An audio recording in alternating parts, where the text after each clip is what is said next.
နာငါဦး နေနာငါဦးရတက်မှာ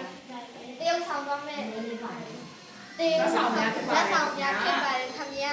ကဲရနိုင်ရင်စတော့ ကျွန်တော်နာမည်ကတော့မယနာရဲ့ဖြစ်ပါတယ်ကျွန်တော်ကတော့ဒေါက်တိုနေရာမှာတယောက်ဆောင်မယ်ဖြစ်ပါတယ်ကျမနာမည်ကတော့မဘနဲ့ဒီဖြစ်ပါတယ်ကျမကတော့ရန်ကုန်မှာတယောက်ဆောင်မယ်လက်ဆက်ဆောင်ဖြစ်ပါတယ်ကျမကတော့ဒီထက်ပဲဖြစ်ပါတယ်ကျမကတော့ခက်တယ်ကိုတရုတ်ဆိုင်ရမှာရှင်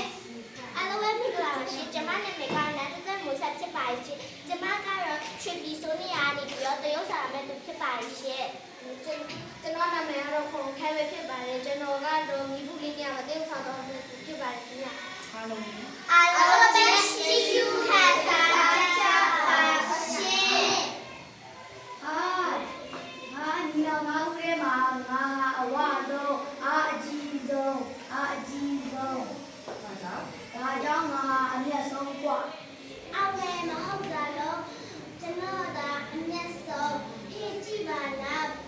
ဒီမှာမပါရင်ပဲဘုရားလို့ရလို့မရဘူးခင်ဗျာအကိုကြီးတို့ရစကားမများပါတော့နဲ့ကျွန်တော်ကအမျက်ဆုံးဖြစ်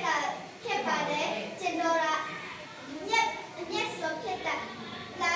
လာတိုင်းကြီးကအမျက်ဆုံးကျွန်တော်ကမဟုတ်လား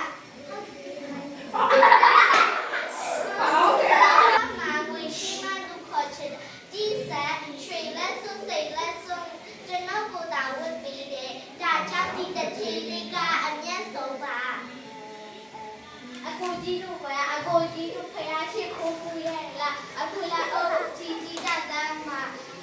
ဟုတ်ပြီဖယားနဲ့ဒီဆုံးပြမှာဘယ်သူတရားလူရတဲ့ညာဟာဒီလိုလေးပါဒါကြောင့်ဒီမောင်ကြီးကပြတ်ပါတယ်ခင်ဗျာစစ်တော့ကျွန်တော်တို့ကဒီနေ့ဖြစ်တဲ့ဒီခန္ဓာကိုယ်ကိုလှုပ်ကျွေးနေရတဲ့ဒီကိုယ်တွေတစ်တွေဖြစ်ပါတယ်ခင်ဗျာပါတယ်ဦးနေရတဲ့ပေါ်တော့ကြတာကြီးပါပဲစကားနိုင်လူကြဖို့မလိုပါဘူးဒါကြောင့်ကျွန်တော်တို့တွေသူ့ပေါင်း